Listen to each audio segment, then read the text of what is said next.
Assalamualaikum warahmatullahi wabarakatuh. Hai teman-teman semua, hari ini saya akan ke kecamatan untuk melihat proses daripada pengumpulan kartu suara sehabis daripada pemilu kemarin tanggal 17 April 2019. Oke, tanpa basa-basi langsung saja kita ke kecamatan untuk melihat proses daripada pengumpulan tersebut. Ayo teman-teman.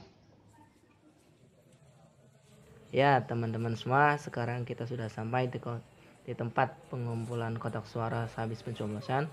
Kita bisa lihat sekarang banyak sekali kotak suaranya, serta sekarang banyak sekali loh teman-teman dari para pengunjung yang juga ingin tahu dan ingin mencari informasi juga terkait dengan pengumpulan kotak suara tersebut.